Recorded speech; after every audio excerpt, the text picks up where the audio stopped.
Guys, sa'yo madali lang bang maunawaan ang salita ng dakilang Diyos?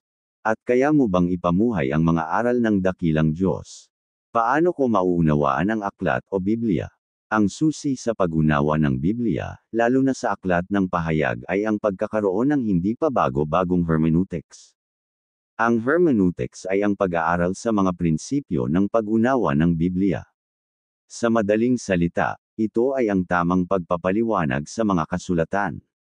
Ang isang normal na hermeneutics o normal na interpretasyon ng kasulatan ay nangangahulugan na kung ang may akda ng isang talata o kabanata ay hindi gumagamit ng mabulaklak na pananalita o figurative language, kailangang unawain ang talatang iyon sa normal na paraan. Hindi tayo dapat maghanap ng ibang kahulugan kung ang mga salita o parirala ay normal na mauunawaan ang kahulugan. Gayon din naman, hindi natin dapat na gawing espiritual ang isang bahagi ng kasulatan sa pamamagitan ng paglalagay ng kahulugan sa mga salita o parirala kung malinaw na nais ng sumulat, sa gabay ng Espiritu Santo, na unawain ang kanyang sinabi sa literal na kaparaanan. Ang isang halimbawa ay ang pagpapakahulugan sa Pahayag Kapitulo 20. Marami ang nagbibigay ng iba't ibang pakahulugan sa 1,000 taon na binabanggit sa kabanatang ito ng pahayag. Ngunit ang salitang ginamit para sa salitang 1,000 taon ay hindi nagpapahiwatig ng ano pa mang ibang kahulugan maliban sa literal na kahulugan ng panahong tinukoy sa talata ang 1,000 taon.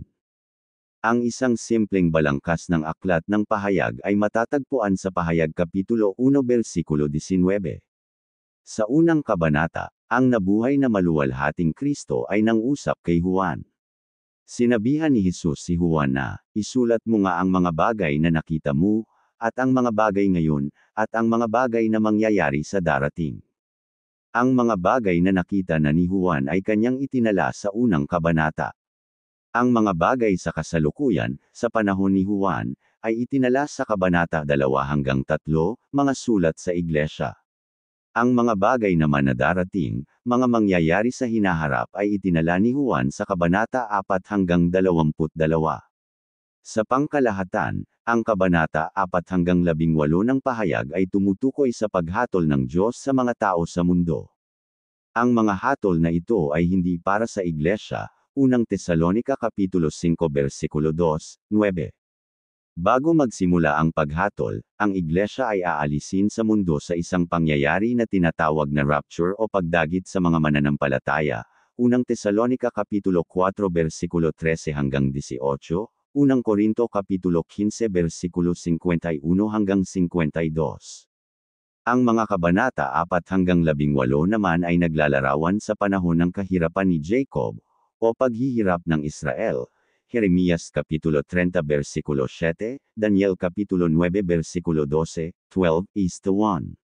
Ito rin ay panahon kung kailan hahatulan ng Diyos ang mga hindi mananampalataya dahil sa kanilang paglaban sa Kanya.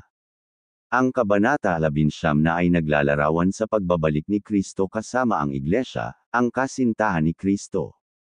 Tatalunan niya ang halimaw at ang bulang propeta at itatapon sa loang apoy ng nagliliyab na asupra. Sa Kabanata 20, igagapos ni Kristo si Satanas at itatapon sa balong walang hangganan ang lalim. Pagkatapos, itatatag ni Jesus ang kanyang kaharian sa lupa at siya'y maghahari sa loob ng 1,000 taon. Pagkatapos ng 1,000 taon, pakakawalan si Satanas at pangungunahan niya ang mga natirang hindi sumampalataya kay Kristo sa isang pag-aalsa laban sa Diyos. Ngunit tatalunan siya sa isang iglap at itatapon din kasama ang kanyang mga demonyo sa lawa ng apoy.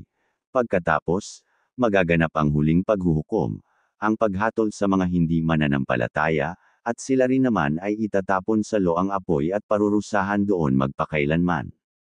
Ang Kabanata 21 at 22 ay naglalarawan sa walang hanggang kalagayan ng mga mananampalataya. Sa mga kabanatang ito, sinasabi sa atin ng Diyos kung ano ang mangyayari sa atin sa walang hanggan. Kayang maunawaan ang aklat ng pahayag. Hindi ito ibibigay sa atin ng Diyos kung ang lahat dito ay misteryo sa kabuuan. Ang susi sa pag-unawa sa aklat ng pahayag ay ang unawain ito sa literal na paraan habang possible. Sinasabi nito kung ano ang kanyang kahulugan at ipinapaliwanag nito ang kanyang sinasabi.